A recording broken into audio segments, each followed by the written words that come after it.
Dengan Bapak siapa? Dengan Pak Yuda di Perawang, Pak. Pak Yuda ya, silakan Pak Yuda. Assalamualaikum Pak Ustaz. Waalaikumsalam warahmatullahi wabarakatuh. Saya mau tanya Pak, ini masalah tasawuf di Perawang ini memang sangat banyak. Masalahnya masyarakat di sini menyatakan bahwa ajaran tasawuf itu identik dengan kekhusyuan dalam sholatnya gitu. Kekhusyukan ya? Iya, khusyuk di dalam sholatnya itu, mereka merasa hening, sehingga dia lebih cenderung sholat untuk menyepi dan menyendiri gitu, atau lebih senang sholat di dalam kamar dan di rumah. Sementara kalau di masjid tidak ada kekhusyuan di dalam sholatnya itu. Jadi yang dimaksud dengan kekhusyuan di sini di dalam yang diajarkan oleh Rasulullah itu adalah kekhusyuan dalam keheningan dalam bersolat, atau khusyuknya solat itu bagaimana gitu menurut pendapat Bapak?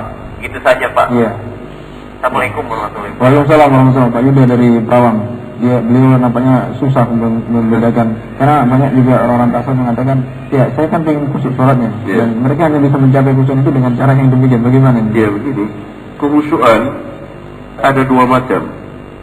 Kekhusyuan yang kita usahakan, kemudian Allah membantu kekhusyuan itu, dan diajarkan oleh Rasulullah SAW, diperintah oleh Allah Subhanahu Wa Taala dan Rasulnya, dan kekhusyuan yang dimasukkan syaitan ke dalam hati seseorang, sehingga ia menjadi khusyuk dalam meyakini keyakinannya atau dalam mengerjakan perbuatannya.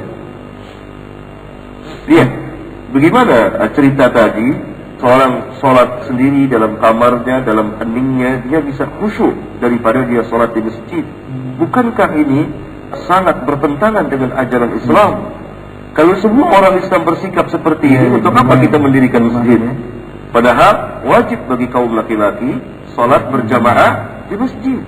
Lihat, itu salah satu contoh. Yang kedua, khusyuk itu bukan berarti tidak mendengar sesuatu. Berarti kalau tidak mendengar sesuatu, imma telinganya tuli atau dia tidak sadar. Kalau tidak sadar berarti tidak wajib sholat. Rasulullah SAW dalam hadis riwayat Bukhari, ketika beliau sedang sholat, beliau mendengar suara tangis anak kecil. Berarti mendengar beliau dan sadar, dan beliau pun memerintahkan kalau ada orang lewat di depan kita, cegah. Berarti kan melihat. Dan beliau sholat berjamaah bersama kaum muslimin di masjid. Dan lihat bagaimana syaitan memutarbalikkan, dan bagaimana jauhnya ajaran tasawuf dari Islam itu sendiri. Mungkin gambaran lebih sederhananya, kalau kita bicara khusyuk, orang-orang pertama juga khusyuk.